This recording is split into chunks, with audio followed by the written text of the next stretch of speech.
Nos idos anos de 1700 a 1800, surgiram as sociedades secretas.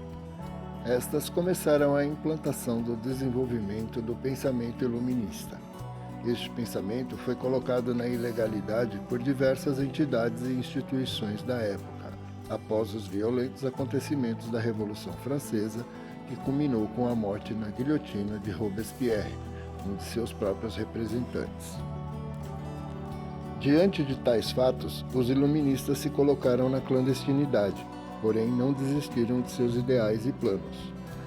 A própria carta de Adam Weishaupt, configurando as 3 guerras mundiais para chegarem ao governo mundial, já prova a existência desse pensamento e desses ideais de vida.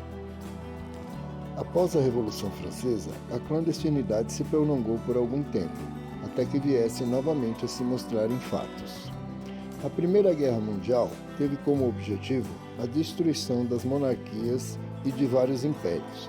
Impérios estes cujos valores de nacionalismo, propriedade privada, Deus como ser supremo, liberdades civis, entre outros.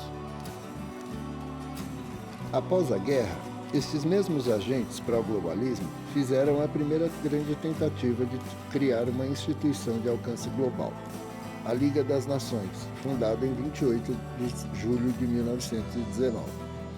Porém, esta ação fracassou, uma vez que algumas nações não concordaram com os tratados e compromissos que foram propostos pela Liga.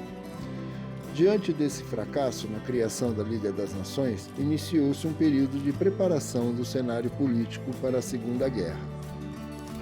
Com a Segunda Guerra, o massacre dos judeus e tudo que se deu como consequência desta, então foi finalmente alcançado o objetivo de criar uma instituição de âmbito global, a ONU, Organização das Nações Unidas.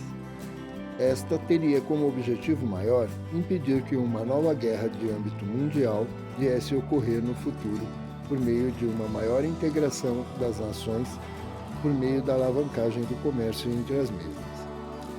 Porém, com o passar dos anos, esta mesma ONU foi sendo tomada por defensores do globalismo e, em segundo plano, pelo comunismo. Com a queda do Muro de Berlim e o colapso da União Soviética, os agentes da agenda globalista se viram diante de uma realidade até então desconhecida.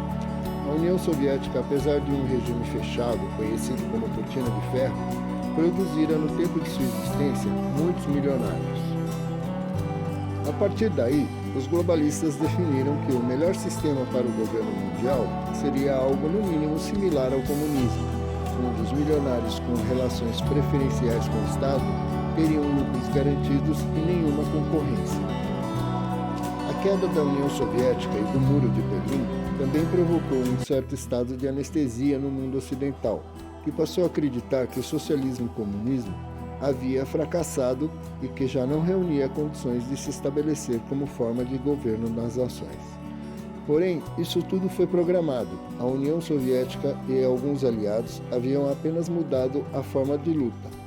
Abandonaram o conceito de revoluções por luta armada e passaram a seguir a cartilha de Antônio Gramsci, Saul Alinsky, entre outros pensadores da Escola de Frankfurt. Não tomem quartéis, tomem escolas, infiltrem a igreja e a mídia.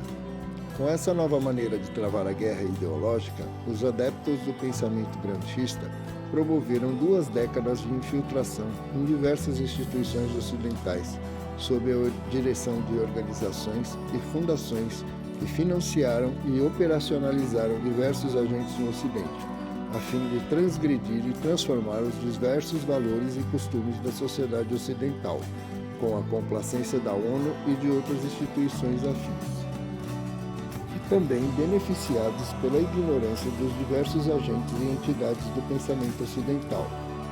Dentro desse escopo, a metamorfose constante do socialismo alterou alguns dos seus valores e objetivos e abandonou outros, passando assim a defender temas humanitários, ecologia, defesa do lucro proletariado e das minorias. Agora o lema era: reúna as minorias para combater a maioria. O processo se deu de forma quase que despercebida. As sociedades mudavam seus valores e princípios e punham sua fé e sua vida espiritual em segundo plano.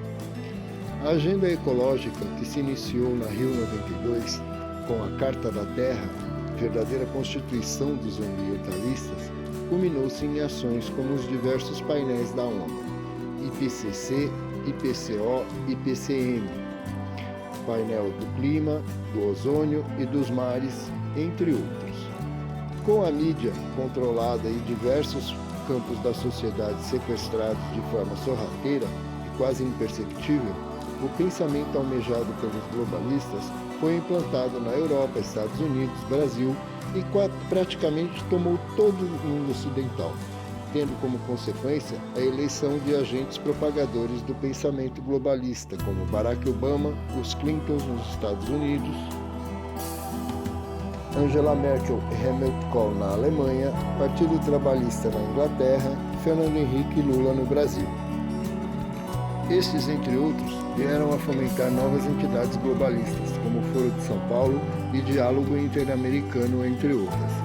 No próximo vídeo, traremos novas informações contextualizando os fatos e consequências desse processo.